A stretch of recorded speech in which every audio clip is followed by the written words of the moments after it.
Mabisang panalangin ng may sakit, sa ngalan ng Ama, at ng Anak, at ng Espiritu Santo. Amen.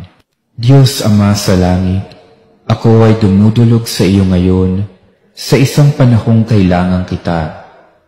Sa pamamagitan ng iyong kapangyarihan, nilikha mo ako. Sa bawat paghinga ko, tuwing umagang ako'y nagigising, at sa bawat sandali at oras ng aking buhay, ako ay nasa ilalim ng iyong kapangyarihan. Sa pamamagitan ng kapangyarihan ding ito, Ama, hinihiling ko na hipuin mo ako ngayon, sapagkat kung ako ay iyong nilikha mula sa kawalan, nakatitiyak ako na lilikhain mo akong muli. Puspusin mo ako ng iyong banal na Espiritu, upang sa pamamagitan niyo, ako ay gumaling.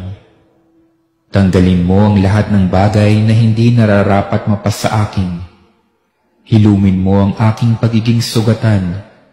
Durugin mo at tunawin ang anumang bagay na walang pakinabang sa aking katawan.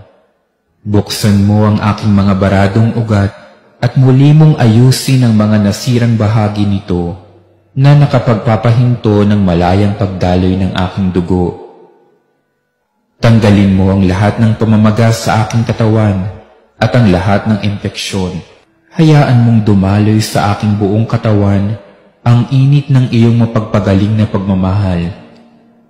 Palusugin mo ang lahat ng bahagi ng aking katawan upang magamit ko ang mga ito nang naaayon sa iyong pagkakalikha. At sa lahat ng mga ito, Ama, ibalik mo ang kalusugan ng aking kaluluwa, puso at isipan, nang sa gayon ay mapaglingkuran kita sa nalalabing panahon pa ng aking buhay. Hinihiling ko ito sa pamamagitan ng mahal na Birheng Maria, tagapamagitan ng lahat ng biyaya, at ni Kristong aming Panginoong Diyos. Amen. Aba, Ginoong Maria, napupuno ka ng grasya, ang Panginoong Diyos ay sumasa iyo. Bukod kang pinagpala sa babaeng lahat, at pinagpala naman ang iyong anak na si Jesus. Santa Maria, Ina ng Diyos, ipanalangin mo kaming makasalanan, ngayon at kung kami mamamatay. Amen.